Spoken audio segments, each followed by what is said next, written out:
você pode ter um casamento a qualquer momento, a Didi. Eu só vou ter meu primeiro bebê uma vez.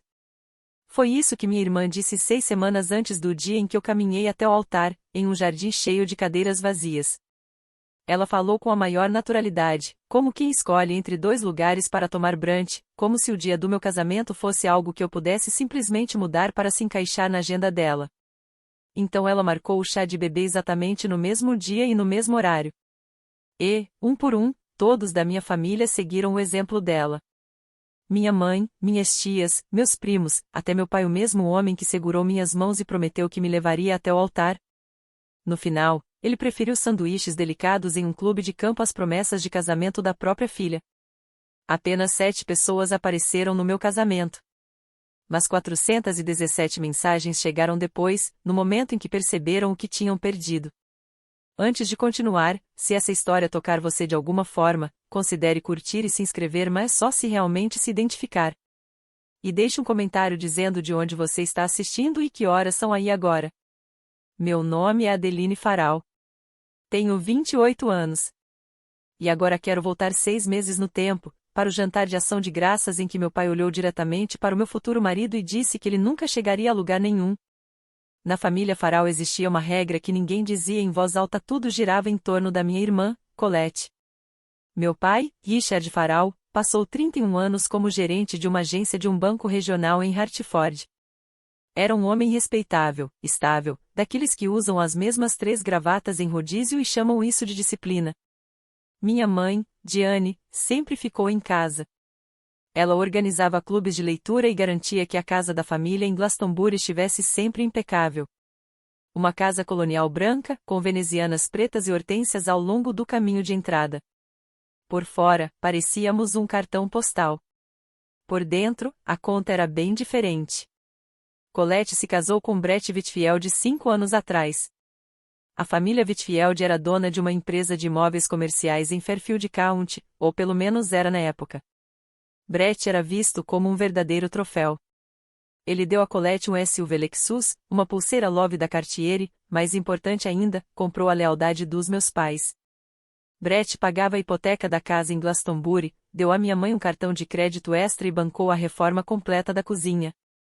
Em troca, toda a família Farol tratava Colette como se ela tivesse conquistado o maior prêmio do mundo. Colette não recebe um salário há 6 anos. Ela diz que é socialite e organizadora de eventos, embora eu nunca tenha visto provas disso. Mas na minha família, casar com alguém rico é considerado o mesmo que ter sucesso.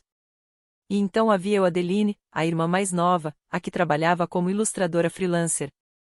Eu fazia ilustrações para livros infantis e artes editoriais, aquele tipo de trabalho que não vem com escritório de canto nem cartão de visita elegante. Eu morava em um pequeno estúdio alugado em New Haven, com bancadas manchadas de tinta e um sofá de segunda mão. Nunca tive inveja de Colette por se casar com alguém rico. O que me incomodava era que, por causa disso, todo mundo parecia esquecer que eu existia. Conheci Marcus Delaney em uma feira de arte em New Haven, 3 anos atrás. Ele estava parado diante de uma das próprias pinturas, um grande quadro a óleo que mostrava uma mulher lendo na escada de incêndio de um prédio no Brooklyn. A luz batia no cabelo dela de um jeito perfeito. Mesmo assim, Marcus olhava para a tela com uma expressão séria, como se o quadro estivesse devendo alguma coisa a ele. Aquilo me fez rir. Ele se virou, e quando nossos olhos se encontraram, algo no olhar dele calmo, concentrado me fez parar. Marcus é pintor de realismo contemporâneo. Trabalha principalmente com óleo, criando retratos e paisagens urbanas. Ele tem um talento que muita gente no mundo da arte descreve como raro, enquanto minha família descreve simplesmente como não é um emprego de verdade. Ele vendia quadros por meio de pequenas galerias e aceitava encomendas quando surgiam. Havia meses muito bons e outros em que comíamos macarrão várias vezes por semana. Mesmo assim, estávamos construindo algo verdadeiro juntos, e isso significava mais para mim do que qualquer bônus corporativo. Minha família nunca enxergou dessa forma. No dia de ação de graças, 8 meses antes do casamento, levei Marcus para jantar na casa da família em Glastonbury. Colette chegou dirigindo o Lexus, carregando 2 garrafas de Cabernet do Napa Valley. $200 cada uma, e ela fez questão de comentar isso. Eu levei uma torta que tinha preparado do zero. Minha mãe colocou o vinho sobre a mesa de jantar usando as duas mãos, como se fosse algo sagrado. A torta, ela nem mencionou. Durante o jantar, enquanto comíamos o peru, meu pai se inclinou em direção a Marcos com aquele sorriso específico, o tipo de sorriso que finge ser simpático. Então, Marcos, ele disse, quando você pretende arrumar um emprego de verdade? Brett deu uma risadinha do outro lado da mesa. Colette inclinou a cabeça e comentou: bom, pelo menos Adeline tem alguém, né? A voz dela estava cheia de uma falsa compaixão. Marcos não respondeu. Ele apenas estendeu a mão por baixo da mesa e apertou a minha. O que ninguém ali sabia e, para ser sincera, nem eu entendia direito ainda era que Marcos tinha acabado de terminar uma grande pintura para um novo cliente. Nosso senhorio, Harold, tinha feito a apresentação entre eles. Eu não fiz muitas perguntas na época. Achei que fosse apenas mais um trabalho. Na verdade, aquilo acabaria sendo a coisa mais importante que já tinha acontecido na nossa vida. Harold Brenton era o tipo de pessoa que você provavelmente passaria na rua sem notar, a menos que estivesse prestando atenção. Tinha 67 anos, cabelo grisalho e uma postura tranquila. Quase sempre usava o mesmo casaco de veludo cotelê e bebia café preto em uma caneca lascada que tinha escrito Chelsea NYC. Ele era dono de uma antiga casa vitoriana na Elm Street, em New Haven, onde Marcos e eu alugávamos o estúdio no térreo. Pagávamos $800 por mês por um espaço para morar e trabalhar, com pé direito de quase 4 metros e janelas voltadas para o norte. Era ridiculamente barato, até para os padrões de New Haven. Uma vez perguntei a Harold por que o aluguel era tão baixo. Ele deu de ombros e respondeu: prefiro ter artistas no prédio do que contadores. Nada contra os contadores. Para mim, Harold era apenas nosso senhorio, um homem aposentado, simpático, que certa vez deixou a gente atrasar o aluguel sem cobrar multa e que, em agosto, aparecia com tomates do próprio jardim.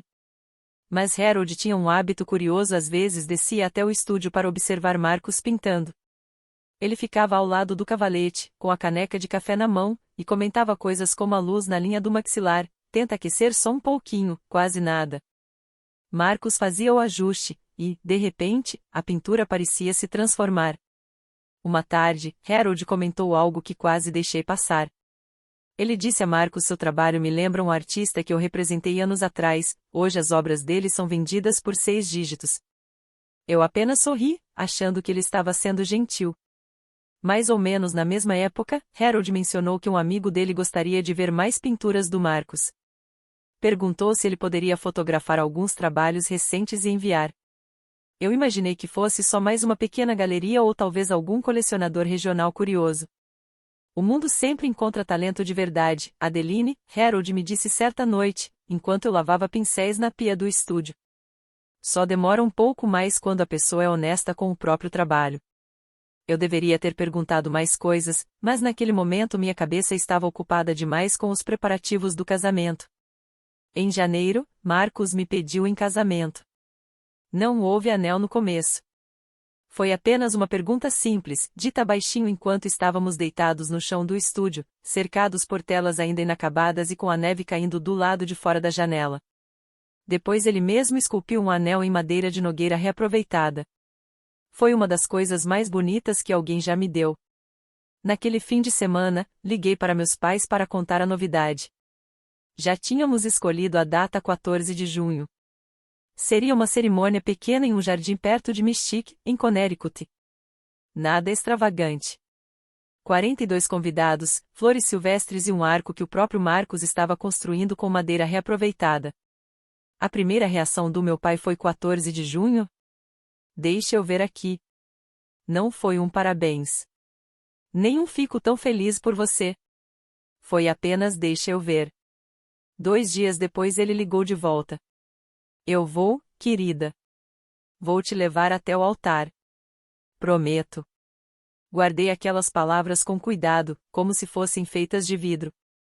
Minha mãe respondeu de outra forma. Que bom, querida, quanto isso vai custar? Ela não perguntou sobre meu vestido, nem sobre as flores, nem se eu estava feliz. Colette mandou apenas uma mensagem: parabéns.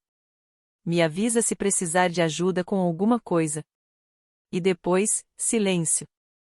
Não houve outra mensagem, nenhuma ligação, nenhuma oferta para ajudar a planejar, provar bolos ou escolher o lugar. Vindo da minha irmã que adorava dizer que era organizadora de eventos, aquilo era estranho. Marcos e eu acabamos fazendo tudo sozinhos. Eu mesma desenhei os convites à mão, flores silvestres em aquarela sobre papel creme, cada um pouco diferente do outro. Às vezes eu lembrava do casamento da Colette 5 anos antes. 300 convidados, convites com detalhes em dourado, uma banda com 12 músicos. Mesmo assim, eu adorava os nossos convites. Eles tinham a nossa cara. Eu devia ter percebido que algo estava errado quando Colette não discutiu a data. Ela sempre tem opinião sobre tudo. Dessa vez, não disse nada. E o silêncio da minha irmã nunca significa coisa boa. 3 semanas antes do casamento, recebi uma ligação da minha tia Patrícia, irmã mais velha da minha mãe e, basicamente, a principal fonte de fofocas da família. Ela disse algo que quase tirou o ar dos meus pulmões. Querida, você vai ao chá da Colette também ou só ao casamento? Fiquei parada na cozinha, segurando um pincel, com tinta turquesa pingando no chão. Que chá? O chá de bebê, ela respondeu. Dia 14 de junho, no clube em Greenwich. Você não recebeu o convite? Eu não tinha recebido convite nenhum. Liguei para Colette. Ela atendeu no terceiro toque, com a voz animada demais, quase ensaiada. A Didi. Meu Deus, eu nem percebi que o espaço que o Brett reservou só tinha disponível o dia 14 de junho. Foi uma confusão com o buffet e a empresa de aluguel. Agora não dá mais para mudar. Mas seu casamento é à tarde, não é? Talvez as pessoas consigam ir nos dois. Meu casamento era às 3 da tarde, em Mystic. O chá de bebê da Colette seria ao meio-dia, em Greenwich, pelo menos 1h30 de distância. Ninguém conseguiria estar nos dois lugares. Ela sabia disso. Eu sabia disso. Qualquer pessoa com um mapa também saberia. O chá de bebê seria no Greenwich Country Club. Estacionamento com manobrista, buffet de um restaurante francês de Stanford, sacolas de presente personalizadas em cada lugar da mesa. Colette descreveu tudo para mim como se estivesse falando do evento de outra pessoa, como se fosse algo inevitável, quase um acidente do destino. Mas havia um detalhe que ficou pesando no meu estômago. Quando confirmei com a tia Patrícia, ela me contou que Colette tinha enviado os convites do chá de bebê 2 semanas antes de eu mandar meu save the date. 2 semanas antes. E ela já sabia a data do meu casamento havia meses. Mesmo assim, escolheu aquele dia. A Didi, sinto muito, disse Colette com uma doçura que parecia venenosa. Mas é meu primeiro bebê. Você entende, né? Casamento dá para fazer a qualquer momento. A primeira pessoa para quem liguei foi minha mãe. Mãe, você sabe que meu casamento é nesse dia. Houve uma pausa. Aquele tipo de silêncio que já traz a resposta dentro dele. Eu sei, querida, mas a Colette precisa muito da família lá. É o primeiro neto para mim e para seu pai. Você não poderia adiar o casamento algumas semanas? Eu já paguei os depósitos, mãe. E não são reembolsáveis. Os convites já foram enviados. Bom, talvez nem todo mundo precise estar nos dois lugares. Tenho certeza de que algumas pessoas vão ao seu casamento. Algumas pessoas. Ela falou como se fosse uma noite de microfone aberto em um bar qualquer, esperando que alguns desconhecidos aparecessem por acaso. Depois liguei para meu pai. Richard Farrell sempre faz a mesma coisa quando surge um problema, ele empurra a decisão para outra pessoa. Deixe eu conversar com sua mãe. A gente resolve isso. Ele não retornou a ligação por 3 dias. Então mandei uma mensagem. Pai, você ainda vai me levar até o altar? Ele visualizou. Eu vi o sinal azul confirmando que tinha lido. Nenhuma resposta. Liguei de novo. E de novo. Na terceira tentativa, ele finalmente atendeu. Claro, querida. Eu disse que iria.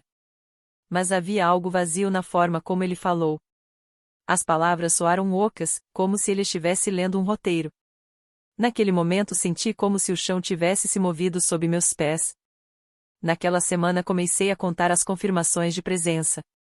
Dos 38 familiares que convidei, 22 já tinham respondido que não iriam. E, curiosamente, todos estariam em Greenwich. Eu não implorei. Quero deixar isso claro. Perguntei uma vez. Perguntei de forma direta. E decidi que a resposta deles, a resposta verdadeira, escondida nos silêncios, nas desculpas e naquele talvez nem todo mundo precise estar lá, diria exatamente qual era o meu lugar naquela família. E disse tudo o que eu precisava saber. Raquel, minha melhor amiga enfermeira de pronto-socorro, daquelas que não aceita a bobagem de ninguém, me conhece desde a época da faculdade. Foi ela quem acabou me mostrando o quadro completo da situação. Anos atrás, Raquel tinha sido adicionada ao grupo da família Farol no celular. Na época, minha mãe achou que seria simpático incluir as amigas da Adeline. O detalhe é que ninguém nunca tirou Raquel de lá. E como Raquel é, bem, Raquel, ela tirou captura de tela de tudo. Uma noite, ela se sentou comigo no estúdio e começou a mostrar as mensagens. Colette tinha ligado para cada pessoa da família separadamente. Não foi mensagem em grupo, nem comentário casual. Foram telefonemas individuais, calculados, quase cirúrgicos, feitos para puxar cada um para o lado dela. Para minha mãe, Colette disse: Mãe, se você for ao casamento da Adeline em vez de vir ao meu chá de bebê, vou sentir que você não se importa com o seu primeiro neto. Para a tia Patrícia, ela falou: a mãe do Brett vai estar lá. Se o nosso lado da família não aparecer, vai ficar muito feio. Para meu pai, essa Raquel tinha guardado em um print do grupo da família. Colette escreveu: Pai, a Adeline vai entender. Ela já está acostumada a se decepcionar. Ela digitou aquilo com os próprios dedos, e apertou enviar. Ela já está acostumada a se decepcionar. Minha própria irmã. Mas o golpe mais fundo não era emocional.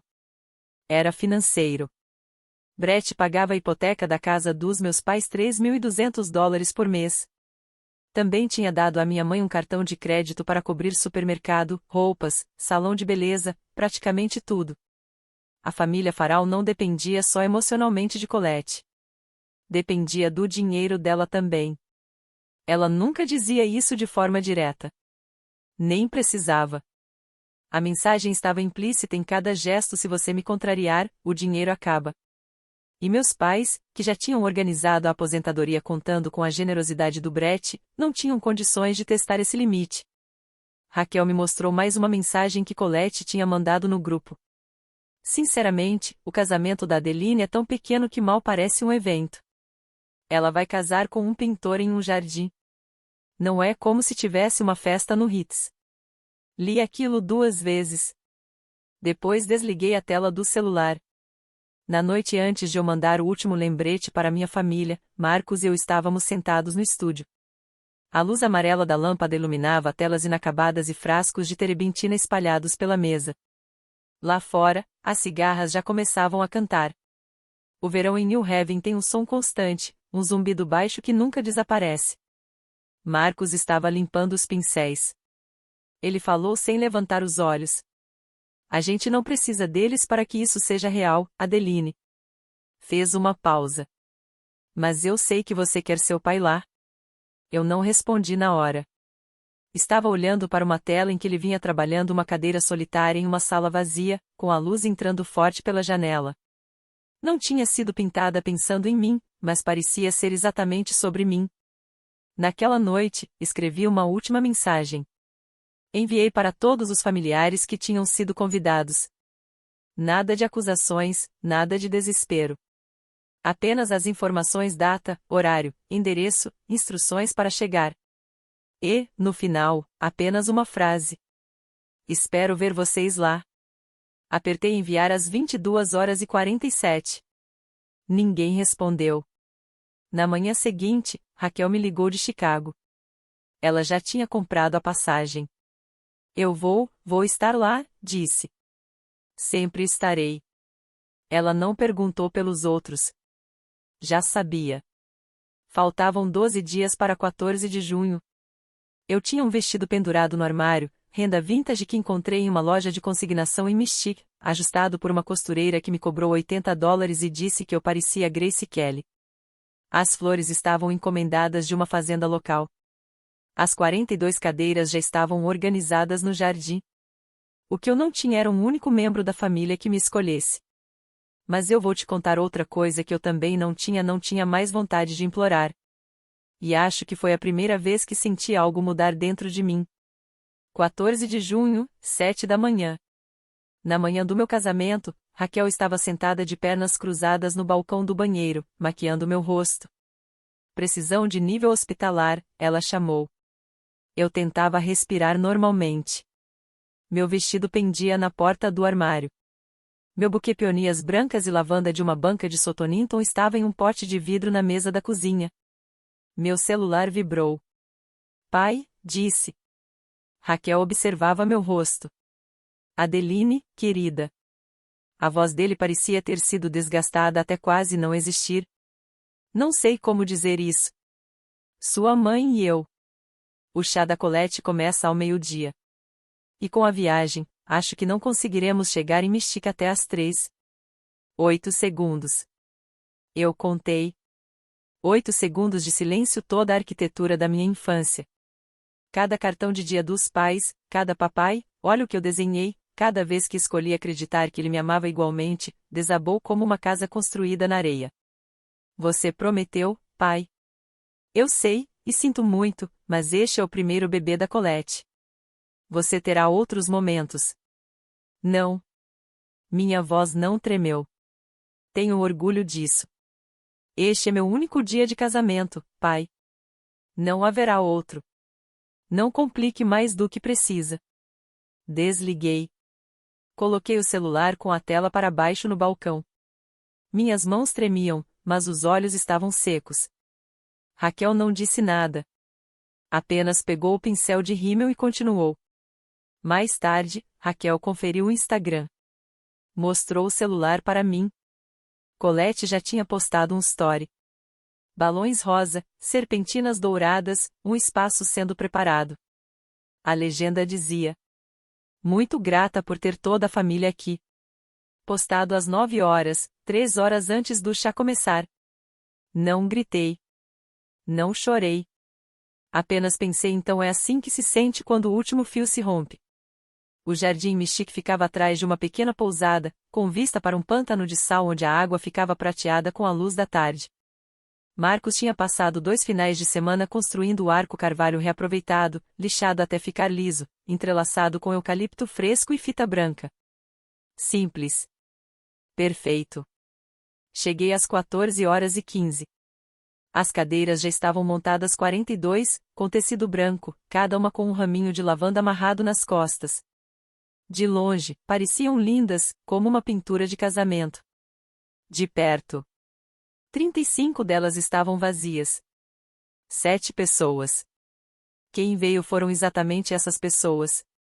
Marcos, Raquel, 2 amigos de Marcos da escola de arte, um escultor chamado Dave e uma gravadora chamada Lena Harold Brenton, usando um terno que eu nunca tinha visto nele, e 2 amigos da faculdade que haviam vindo de Nova York.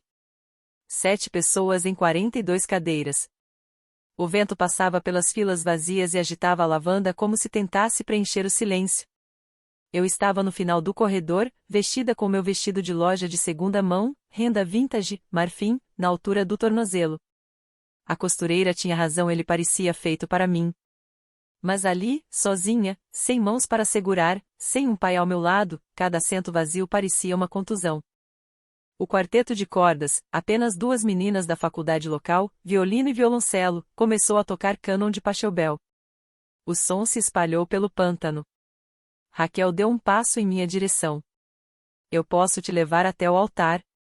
Eu balancei a cabeça. Não, você é minha madrinha de honra. Você pertence lá em cima, com Marcos. Me virei para encarar o corredor. Marcos estava do outro lado. E mesmo dali, eu podia ver que seus olhos estavam vermelhos. Eu estava prestes a dar o primeiro passo sozinha, quando ouvi passos atrás de mim. Pesados, deliberados, firmes. Acho que estou exagerando no traje para uma festa no jardim. Eu me virei. Harold Brenton estava a menos de 1 metro atrás de mim, vestindo um terno azul marinho de 3 peças, lindamente cortado, claramente antigo e claramente valioso. um lenço azul claro no bolso e abotoaduras de prata que brilhavam à luz. Mais tarde eu notaria a gravação nelas BG Brenton Gallery. Mas naquele momento, tudo o que vi foi a firmeza em seus olhos. Mas se você deixar um velho ter a honra, disse, estendendo o braço. Algo se abriu no meu peito. Não uma dor aguda, mas daquelas que deixam a luz entrar. Olhei para aquele homem, nosso senhorio, nosso vizinho, a figura silenciosa que bebia café preto no estúdio e dizia Marcos para aquecer a luz apenas meio grau. E entendi algo que nunca tinha entendido antes. Harold não era apenas gentil. Ele estava observando. Ele prestava atenção.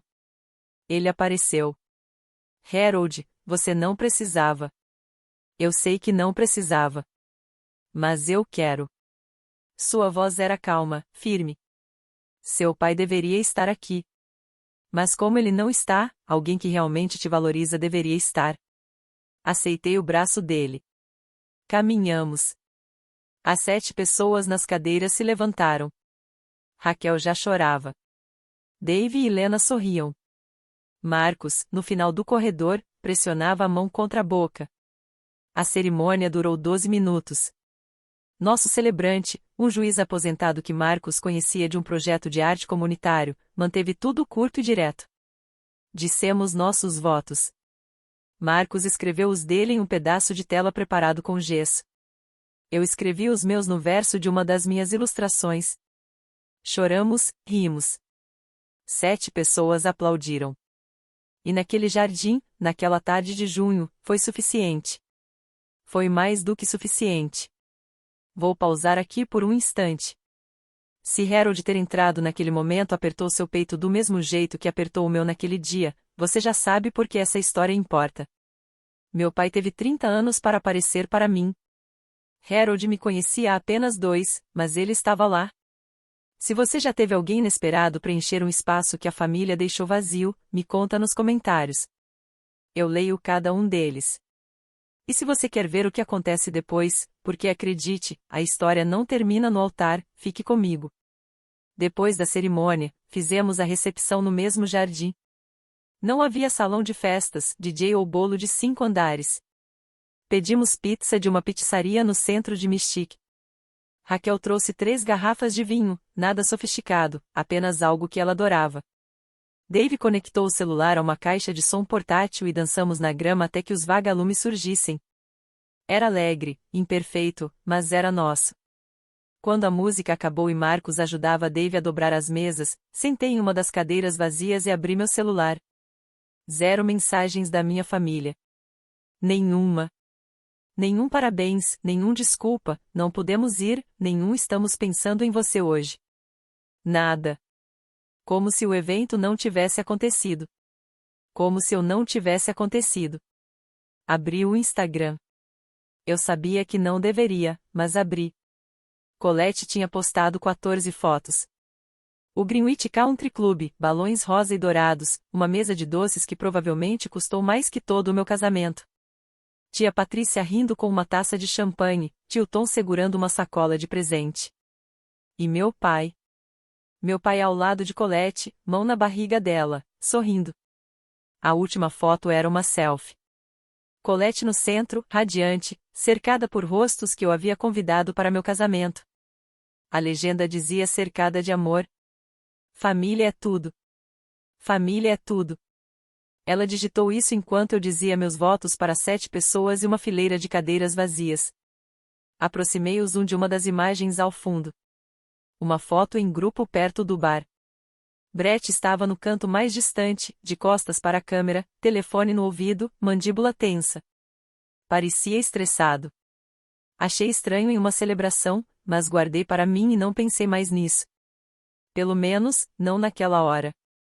Naquela noite, de volta ao estúdio, Marcos e eu estávamos deitados no antigo futon que também servia de sofá.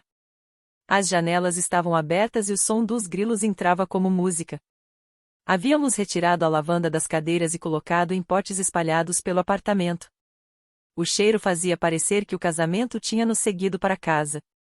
Marcos olhava para o teto, a mão na minha. Eu casei com a mulher mais talentosa, mais teimosa e mais linda que eu já conheci, disse ele. Em um jardim, com 7 testemunhas. Ele se virou para me encarar.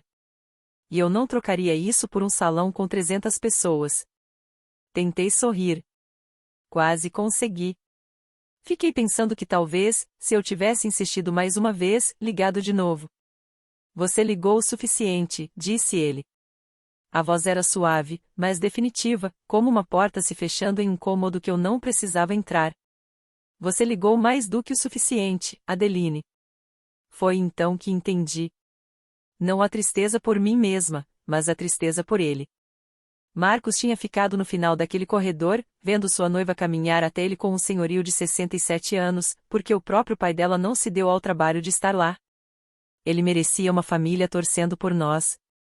Ele merecia mais do que cadeiras vazias. Você merecia um casamento de verdade, eu sussurrei, com uma família torcendo por nós. Isso é um casamento de verdade, disse Marcos. Harold estava lá. Raquel estava lá. Isso é mais família do que a de sangue te deu hoje. Chorei então, silenciosa, encostada em seu ombro. Não porque estivesse quebrada, mas porque estava cansada de sustentar tudo sozinha. Naquele momento eu não sabia, mas Marcos tinha um segredo. Algo que Harold o ajudou a preparar nos últimos meses, algo que ele deliberadamente manteve escondido de mim para que nosso casamento não fosse sobre dinheiro, algo que mudaria tudo nas semanas seguintes. Uma semana passou, depois outra. Nenhum membro da minha família entrou em contato. No 8º dia, enviei uma última mensagem. Digitei cuidadosamente, li 3 vezes e pressionei enviar obrigada pelo seu silêncio. Ele me disse tudo que suas palavras nunca poderiam. Não entrarei mais em contato. Se quiser falar, você sabe onde me encontrar. 2 dias depois, minha mãe respondeu a Adeline, não seja dramática. Nós te amamos. O chá da Colette foi apenas um problema de timing. Nenhum pedido de desculpas, nenhum reconhecimento, apenas a palavra dramática, a arma favorita da família Farrell contra qualquer um que se atreva a sentir coisas em voz alta. Eu não respondi. Mutei o grupo e voltei minha atenção para a única coisa que nunca me decepcionou o trabalho. Marcos estava pintando de novo, algo novo, que eu nunca tinha visto antes. Ele havia começado uma série que chamava de A Sétima Cadeira, olhos de grande formato explorando a ausência em espaços íntimos. Uma mesa de jantar para 8 pessoas com uma cadeira ligeiramente afastada, intocada. Um banco de igreja vazio, exceto por um programa dobrado em uma ponta. Uma fileira de cadeiras de linho branco em um jardim, lavanda em cada uma, 35 delas ocupadas apenas pelo ar. Eu sabia do que se tratavam as pinturas. Ele não precisava explicar. Uma tarde, Harold desceu para ver o trabalho. Ele ficou parado diante da peça do jardim por bastante tempo, o café esfriando em sua mão. Então pegou o celular e digitou algo. Não disse para quem estava mandando a mensagem. Eu não perguntei. Parei de esperar por um pedido de desculpas que nunca veria. E comecei a construir uma vida que não precisava dele. Mas a verdade é que, sem eu saber, algo enorme já estava sendo construído, e tinha as digitais de Harold por toda parte. 2 semanas depois do casamento, Harold convidou Marcos e eu para subir e tomar um café. Não o usual passa aqui se quiser, mas um convite de verdade. Ele tinha preparado 3 canecas, uma prensa francesa e uma caixa de papelão sobre a mesa da cozinha. Sente-se, disse ele. Tem algo que eu deveria ter contado há muito tempo. Ele abriu a caixa. Dentro estavam catálogos de exposições da Brenton Gallery, em Chelsea, Nova York, artigos recortados da Art News e Art Forum, fotografias de Harold ao lado de artistas em vernissagens, pessoas que eu reconhecia das paredes de museus. Eu dirigi a Brenton Gallery por 22 anos, disse Harold, colocando um catálogo na minha frente.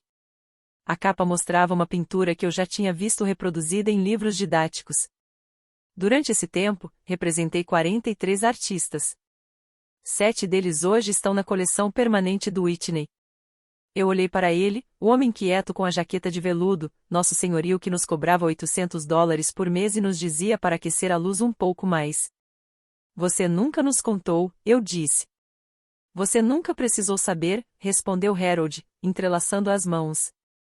Queria ter certeza sobre o Marcos primeiro. Passei minha carreira inteira aprendendo a diferença entre competente e extraordinário. Marcos é extraordinário. Então ele nos contou o resto. 6 meses antes do noivado, do casamento, antes de tudo, Harold tinha enviado fotografias do trabalho de Marcos para Victor Ashland. Victor Ashland, o colecionador privado cujas aquisições incluíam obras de Richter e Vesney, cujo nome aparecia em todos os grandes catálogos de leilão do mundo ocidental. Victor comprou uma peça imediatamente, por $85.000. Olhei para Marcos. Ele assentiu lentamente, e eu vi, finalmente, aquilo que ele vinha carregando. Eu ia te contar depois do casamento, disse ele. Não queria que isso ofuscasse nosso dia. Nos dias seguintes, a dimensão completa do que Harold havia colocado em movimento se tornou clara. O advogado de Victor Ashland contatou Marcos com uma proposta formal, um contrato de comissão artística para 12 pinturas originais a serem concluídas nos próximos 18 meses para a coleção privada de Victor. Valor total do contrato $450.000, pagos em parcelas atreladas a prazos de entrega. Cada termo estava detalhado cronograma de pagamento, direitos de propriedade intelectual, seguro durante o transporte. Era o tipo de contrato que artistas passam a vida inteira sonhando e raramente veem. Anexo ao acordo, havia uma carta separada do diretor da Caldwell Gallery, na West 25 TH Street em Manhattan, uma das galerias mais respeitadas do país em realismo contemporâneo. Eles convidavam Marcos para fazer uma exposição solo, cujo destaque seria a série A Sétima Cadeira. Marcos e eu dirigimos até Nova York para assinar os papéis no escritório do advogado na Park Avenue. Sentei em uma cadeira de couro e li cada página. Os números se embaralhavam diante dos meus olhos. Minhas mãos tremiam, mas não de medo. Isso é mais dinheiro do que meu pai ganhou em 5 anos no banco, eu disse baixinho. Harold, que nos acompanhou para a assinatura, colocou a mão sobre a mesa. E isso é apenas o começo. Victor não investe em artistas de qualquer jeito. Ele está construindo uma relação, não comprando um produto. Isso vai abrir todas as portas que Marcos se aproximar. Marcos assinou, e o advogado reconheceu a assinatura em cartório. O diretor da Caldwell Gallery confirmou o cronograma da exposição por e-mail naquela mesma tarde. Era real. Tudo. Documentado, legítimo, vinculativo. Não havíamos contado para ninguém. Ninguém. Minha família ainda achava que Marcos era um homem que pintava por diversão e não conseguiria pagar o aluguel sem a minha renda de freelances. Eles não faziam ideia do que estava prestes a mudar. Uma semana depois, Victor Ashland ligou diretamente para Marcos. Eu estava no estúdio quando Marcos colocou no Viva Voz. Não foi intencional, mas as mãos dele estavam cobertas de tinta amarela cadmium. A voz de Victor era calma, pausada, do tipo de voz de quem não se apressa desde 1997. Marcos, entendo que você e sua esposa não tiveram a lua de mel que mereciam. Meu iate, o Meridian, estará em Mônaco no próximo mês. Gostaria que vocês passassem 10 dias a bordo.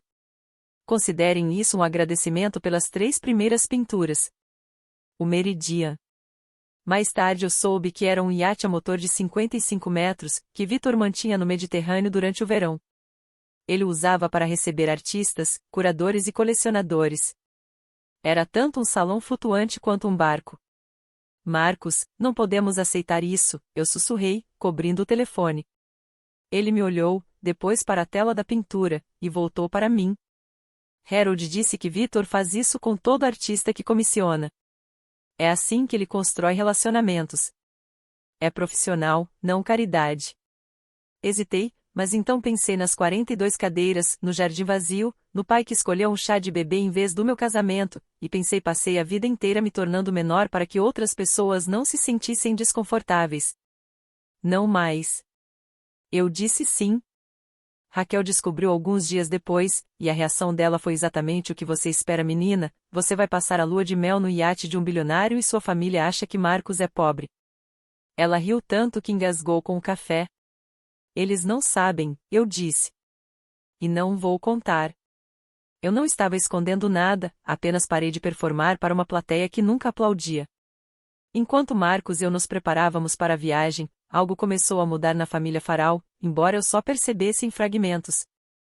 Tia Patrícia, a única parente que ainda me mandava mensagens de vez em quando, comentou de passagem que a empresa imobiliária de Brett Whitfield tinha passado por dificuldades.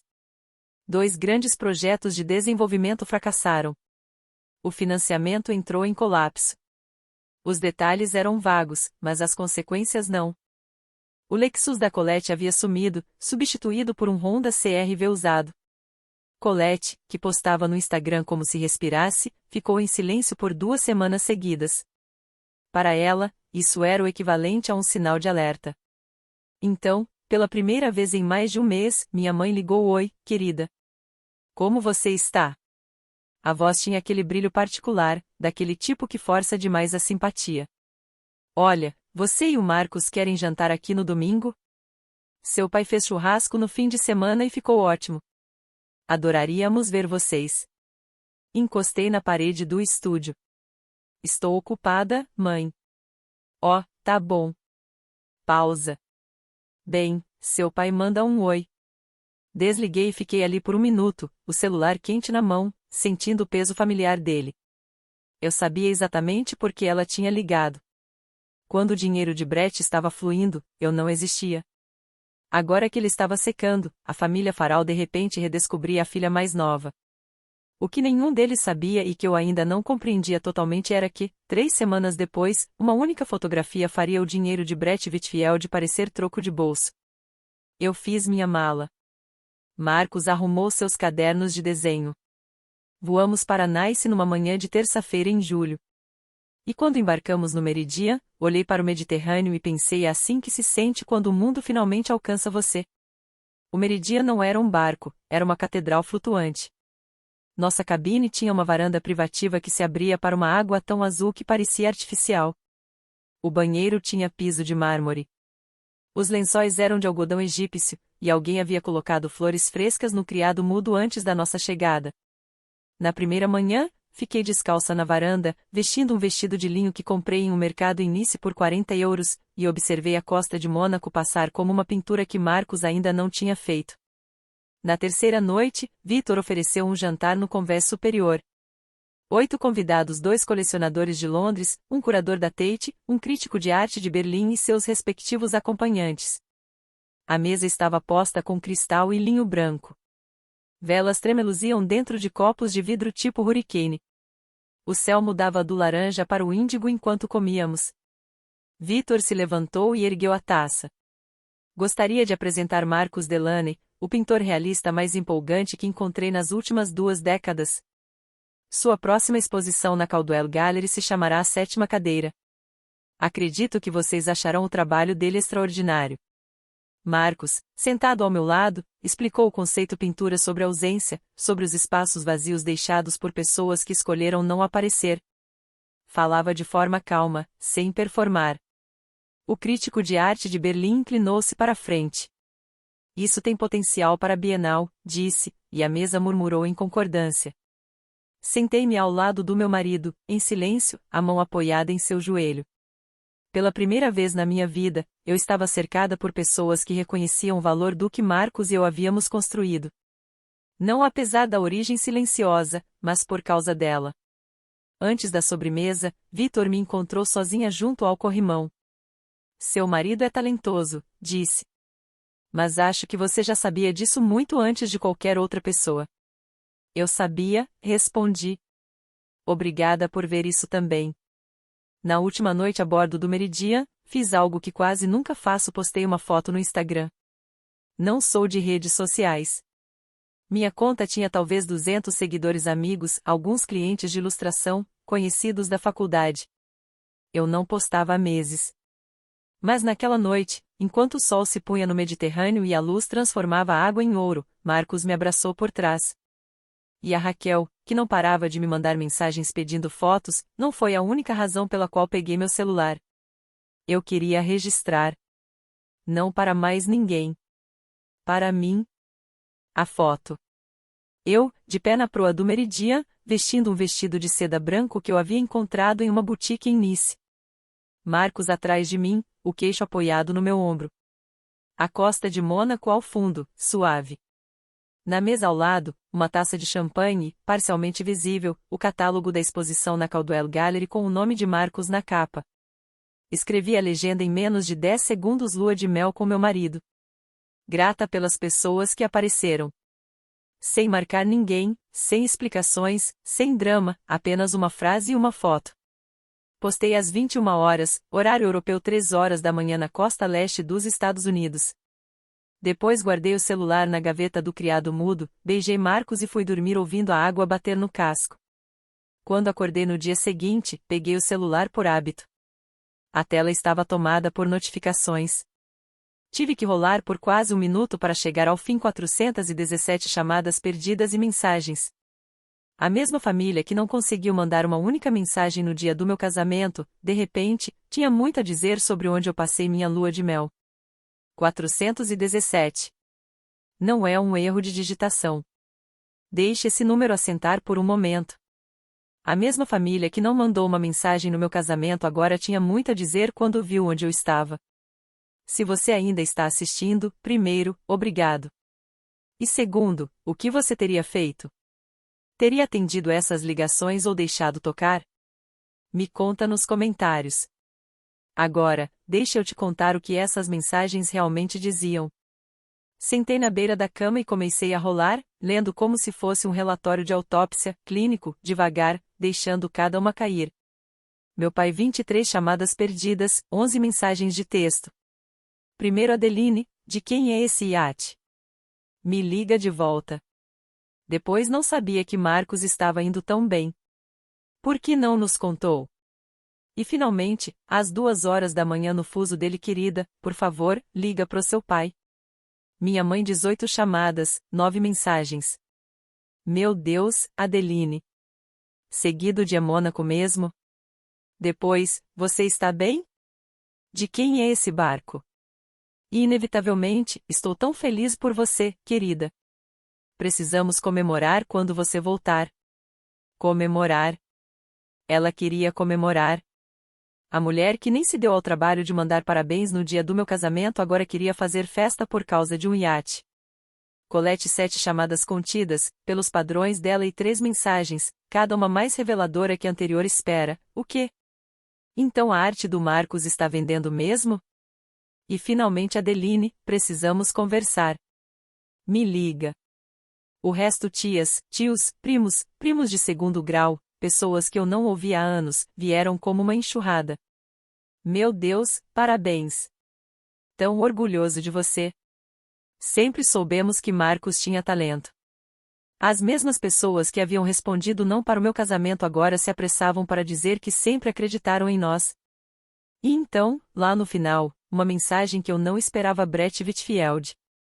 Ele nunca tinha me mandado mensagem direta em toda a vida. Adeline, seu marido é representado por alguma galeria? Gostaria de me conectar. Brett Whitfield, o homem cujo dinheiro havia comprado a lealdade da minha família, agora tentava se aproximar da cunhada que mal tinha reconhecido por 5 anos. Eu li cada mensagem. Não respondi a nenhuma. 1 hora depois, Marcus me encontrou na varanda, o celular virado para baixo sobre a mesa. Ele não perguntou o que as mensagens diziam, podia ler no meu rosto. Não vou ignorá-los para sempre, disse eu. Mas também não vou fingir que está tudo bem. Naquela tarde, desbloqueei o grupo da família pela primeira vez desde que o tinha silenciado. Digitei uma mensagem, revisei 2 vezes e enviei obrigado pelas mensagens. Marcus e eu estamos bem. Para quem tem curiosidade, Marcus assinou uma grande comissão artística 6 semanas atrás. O iate pertence ao seu mecenas, Victor Ashland. Nossa lua de mel foi um presente. Quero ser honesta. Não vou fingir que a ausência de vocês em 14 de junho não doeu. Doeu profundamente. Meu pai prometeu me levar até o altar e escolheu não cumprir. Minha mãe escolheu um chá de bebê em vez do casamento da própria filha. Minha irmã marcou seu evento no meu dia de propósito. Não estou com raiva, mas preciso de espaço. Quando estiver pronta para conversar, entrarei em contato. Por favor, respeitem isso. Enviei e guardei o celular novamente na gaveta. Durante 4 horas, ninguém respondeu. Imagino que estavam lendo em grupos, reunidos em torno do balcão da cozinha de alguém, passando o celular, relendo, se olhando no silêncio particular de quem foi pego. Meu pai ligou às 20 horas. Não atendi. 1 hora depois, Colette postou um story no Instagram. Uma foto de uma mesa de jantar lindamente posta, luz quente, taças de vinho. Legenda: jantar em família hoje à noite. Falta uma. Falta uma. Como se eu tivesse simplesmente deixado de comparecer, como se eu fosse a culpada por estar ausente. Algumas pessoas nunca param de reescrever a história, mesmo quando todo mundo já conhece a verdade. 3 semanas depois de voltarmos de Mônaco, a Caldwell Gallery emitiu o comunicado de imprensa Marcus Delaney, exposição individual da série A Sétima Cadeira. Foi enviado para todas as principais publicações de arte do país. A Art News publicou uma prévia. O ArtNet repercutiu no mesmo dia. E então veio a matéria que mais importava, na seção de artes do New York Times, com uma foto de Marcus ao lado da peça central da exposição. A pintura: um jardim iluminado pela luz suave da tarde, um arco de madeira reaproveitada entrelaçado com eucalipto. 42 cadeiras brancas, cada uma com um raminho de lavanda, alinhadas em filas perfeitas sobre o gramado verde. Apenas 7 delas tinham pessoas sentadas, quentes, vivas, pintadas com a delicadeza que Marcus reserva para quem ama. As outras 35 estavam vazias. A luz do sol caía sobre os assentos desocupados como uma pergunta que ninguém queria responder. O título: 14 de junho. Preço: $120 mil. Já vendida. Victor a havia adquirido antes mesmo da abertura da exposição. O artigo destacava que o trabalho de Marcus explora a ausência familiar e o deslocamento emocional com uma precisão que parece ao mesmo tempo profundamente pessoal e devastadoramente universal. Mencionava a coleção privada de Victor Ashland, o legado da Brenton Gallery, e usava a palavra extraordinário. Na noite de abertura, 200 pessoas preencheram a galeria. Colecionadores, curadores, críticos. Adeline estava ao lado de Marcus, vestindo um vestido preto simples, observando estranhos emocionados diante de pinturas que nasceram do pior dia da sua vida. Um repórter do New York Times se aproximou de Marcus. O título: 14 de junho. É autobiográfico? Marcus não hesitou. Sim, foi o dia do meu casamento.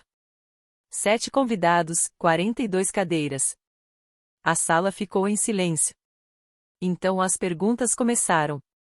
Pela manhã, a história já estava em toda parte. Eu não tinha planejado isso. Marcus não tinha planejado.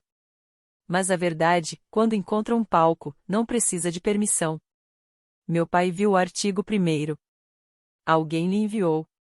Nunca descobri quem. Mas consigo imaginá-lo sentado à mesa da cozinha em Glastonbury, com os óculos de leitura, o New York Times aberto no iPad, vendo aquelas 42 cadeiras reproduzidas em tinta a óleo com a precisão de quem se lembra de cada detalhe do dia em que o pai do noivo não apareceu. Minha mãe ligou. A voz dela falhou de um jeito que eu nunca tinha ouvido antes. Adeline, seu pai viu a pintura. Ele não fala nada há horas. Apenas fica ali. Mãe, eu não pintei, disse eu. Marcus pintou o que aconteceu. Ela não teve resposta para isso. A reação de Colette foi diferente. Ela não estava triste. Estava furiosa. Não consigo contra si mesma, mas contra a exposição. Em poucos dias, as amigas começaram a perguntar: espera, o marido da sua irmã? É o Marcus Delaney? Por que você não foi ao casamento dela? Colette, que passou anos curando uma narrativa de unidade familiar e elegância social, de repente não conseguiu explicar o buraco. A imagem que ela tinha construído, irmã amorosa, filha dedicada, centro do universo faral, tinha um vazio do tamanho de 42 cadeiras. Brett ligou diretamente para Marcus. Ei, Marcus, parabéns. Escuta, tenho alguns clientes que podem estar interessados em encomendar trabalhos. Marcus interrompeu educadamente. Obrigado, Brett, mas agora trabalho exclusivamente pela minha galeria. Harold e a Caldwell cuidam de todas as minhas comissões. Enquanto isso, tia Patrícia me enviou um print do grupo de família do qual eu não fazia mais parte. Colette havia escrito: ela está fazendo isso para nos humilhar. E meu pai, pela primeira vez na vida, respondeu: talvez deveríamos ter ido ao casamento. A resposta da minha mãe: não comece, Richard. Mesmo agora, mesmo com a verdade exposta numa parede de galeria para 200 pessoas verem, ninguém da minha família conseguia dizer as palavras simples: nós estávamos errados. 2 meses depois da abertura da exposição, um aviso apareceu no registro comercial de Connecticut. Para a maioria das pessoas, teria passado despercebido. A Whitfield Properties LLC, a empresa da família do Brett, havia pedido proteção contra falência sob o capítulo 11. Os detalhes surgiram devagar, depois todos de uma vez. 2 empreendimentos fracassados em Stanford, um empréstimo de construção em default, credores se alinhando. A empresa que antes transformava Brett no genro dourado da família Farrell agora era apenas um nome num processo judicial. As consequências chegaram aos meus pais em poucas semanas. Brett parou de pagar a hipoteca da casa em Glastonbury, $3.200 por mês, sumindo da noite para o dia.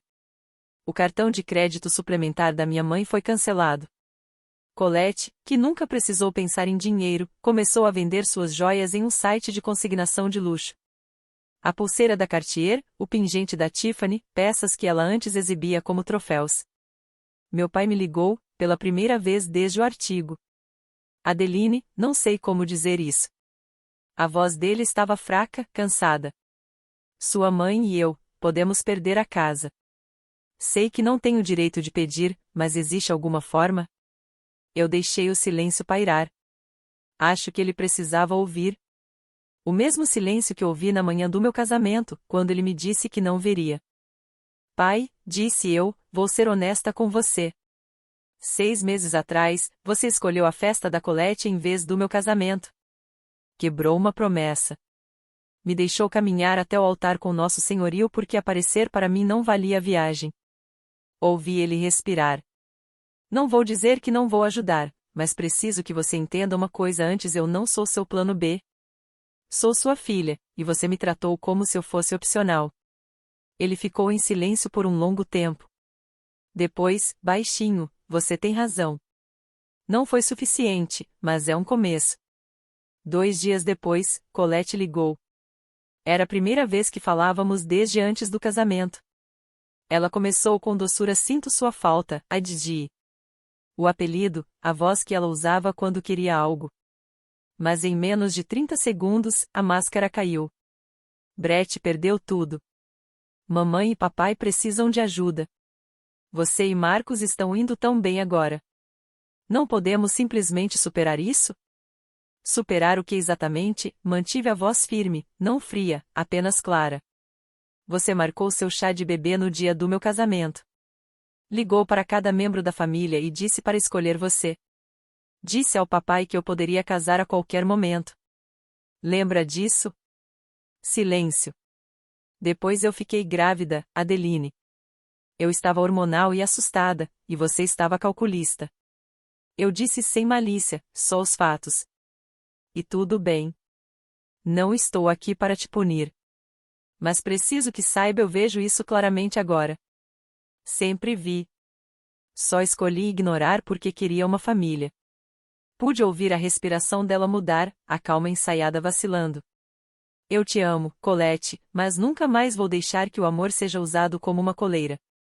Se você quer ter algum tipo de relação comigo, ela começa com honestidade, não pedindo dinheiro. Ela desligou. Não ligou de volta por 3 semanas. Deixei o telefone na mesa e fui até o estúdio, onde Marcos estava terminando a 9ª pintura da série. Uma mesa comprida com 11 lugares, uma cadeira afastada, um guardanapo dobrado, mas intocado. Ele olhou para cima quando entrei. Como foi? Ela desligou, respondi. Ele assentiu. Ela vai ligar de volta. Talvez. Mas vai ligar diferente ou não vai ligar de jeito nenhum? Essas são as únicas 2 opções que aceito. Marcos voltou a pintar. Eu peguei minha caneta de ilustração. O grilo cantava lá fora, indiferente a tudo aquilo. 6 meses depois, eu estava na cozinha de uma casa que era minha. Pequena, um chalé de 2 quartos em Westport, Connecticut, a 10 minutos da água. Paredes brancas, persianas azuis, uma varanda que contornava a lateral. O térreo tinha sido transformado no estúdio do Marcos, ventilação adequada, luz norte, porta que dava para um jardim onde, na primavera, eu planejava plantar lavanda. Pagamos a casa à vista. Sem hipoteca, sem ajuda, nenhum nome na escritura além do nosso. Marcos havia completado a série A Sétima Cadeira, 12 pinturas que ficaram expostas na Caldwell Gallery por 3 meses. Quase todas foram vendidas. A receita total ultrapassou $600.000, e a lista de espera para a próxima série já estava crescendo. Victor Ashland ofereceu uma segunda comissão. 2 galerias europeias entraram em contato. Minha própria carreira também mudou. Uma grande editora de livros infantis me ofereceu um contrato para múltiplos livros depois de ver meu trabalho na abertura da Caldwell. Alguém do departamento de arte da editora reconheceu meu estilo editorial. O primeiro livro contava a história de uma menininha que planta um jardim de flores silvestres em um campo onde nada deveria crescer. Eu ilustrava todas as manhãs na mesa de jantar enquanto Marcos trabalhava no andar de baixo. Harold vinha jantar todos os domingos. Ele dirigia de New Haven em seu velho Volvo, trazia uma garrafa de vinho, nada caro, sempre bom, e se sentava à nossa mesa como se sempre tivesse estado ali, porque, de todas as formas que importavam, ele realmente tinha estado. Num domingo, servi frango assado com ervas do jardim. Harold ergueu o copo e disse a 7ª cadeira. Marcos brindou com ele. Eu brindei com os 2. 7 pessoas no meu casamento e todas ainda na minha vida. Numa tarde de terça-feira em outubro, ouvi um carro entrando na estrada de cascalho. Ninguém tinha avisado. Abri a porta da frente e encontrei meu pai na varanda. Vestia uma camisa de flanela e calças caque. As mãos nos bolsos. Parecia mais velho do que eu lembrava, não pelo tempo, mas como um homem que carregou algo pesado e não conseguiu largar. Não vim pedir nada, disse ele. Esperei. Vim te dizer que sinto muito. Não aquele tipo de desculpa que espera perdão, mas aquele que sabe que não merece. Ele ficou ali, sob a luz de outubro, folhas caindo pela varanda, e eu podia ver que ele tinha ensaiado aquilo. Não porque não fosse sincero, mas justamente porque era. Ele precisava dizer exatamente assim. Eu sentei em um clube de campo comendo sanduíches enquanto minha filha se casava com 7 pessoas presentes, disse ele. Vou carregar isso pelo resto da minha vida. Eu sei, pai. Minha voz estava firme, tranquila. Pode ficar para o café. O Marcos acabou de preparar uma cafeteira. Ele entrou devagar. Caminhou pela casa, olhando cada detalhe: o estúdio no andar de baixo, o jardim visível pela janela, as pinturas do Marcos nas paredes. No corredor, parou. Uma pequena pintura pendurada perto dos cabides. 14 de junho. Estudo número 1. Um esboço inicial a óleo. 7 cadeiras ocupadas. 35 vazias. Meu pai ficou ali, diante dela, por um longo tempo. Então ele pegou da bolsa que carregava um quadro. Dentro, um certificado Prêmio Estadual de Arte de Connecticut, datado de 12 anos atrás. Com o nome dele. O papel amarelado. Encontrei no sótão, disse. Deveria ter ficado na parede há 16 anos. Eu peguei de suas mãos e deixei que ficasse para o café. As pessoas sempre me perguntam: você os perdoou? A resposta honesta é que o perdão não é um evento único. Não é um presente que você entrega e pronto. É uma ponte que você constrói tábua por tábua. Alguns dias você está colocando as tábuas, e outros, parado na beira, se perguntando se vale a pena atravessar. Colette acabou me escrevendo uma carta, de verdade, com caneta no papel e selo nos correios. Não foi um pedido de desculpas perfeito, mas continha a frase que eu esperava há anos: agendei o chá de bebê no seu dia. Não foi um acidente. Tinha medo de que, se seu casamento fosse bem, todos parariam de me precisar. Li aquela frase 4 vezes. Depois dobrei a carta e guardei na gaveta da minha escrivaninha. Não no lixo, não na parede, na gaveta, para que eu pudesse encontrar quando estivesse pronta. Minha mãe liga uma vez por semana agora. Pergunta sobre meu trabalho, sobre as pinturas do Marcos, sobre o jardim. Ela não pede dinheiro. É algo pequeno, mas verdadeiro. Brett e Colette vivem em um apartamento alugado em Stanford. Brett começou do zero em outra empresa. Colette conseguiu um emprego, o primeiro em 6 anos, como coordenadora de eventos em uma ONG. Ouvi dizer que ela é boa no que faz. Tomara que seja. E eu? Estou na varanda dos fundos de uma casa que comprei sozinha, vendo a luz do entardecer se espalhar pelo jardim. Marcos está no estúdio, pintando. Eu consigo ouvir o suave arrastar da espátula dele pela janela aberta. Harold está a caminho para o jantar de domingo. A lavanda que plantei na primavera começou a florescer. 42 cadeiras, 7 pessoas, 417 mensagens. No fim, os números não importam. O que importa é que parei de contar os que se foram e comecei a valorizar os que ficaram. O amor próprio é a forma mais silenciosa de vingança. Você não precisa queimar nada. Só precisa parar de se queimar para manter os outros aquecidos.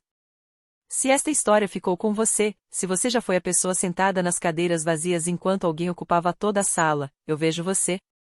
Você não é invisível. Nunca foi. Agora, eu tenho uma pergunta: você teria atendido essas 417 ligações? Ou teria deixado o telefone na gaveta? Deixe sua resposta nos comentários. Eu prometo que vou ler cada uma. Se você quer ouvir outra história como esta, tem uma esperando por você na descrição abaixo. E se ainda não fez, se inscreva. Não por mim, mas pela próxima história que pode te encontrar exatamente quando você precisar.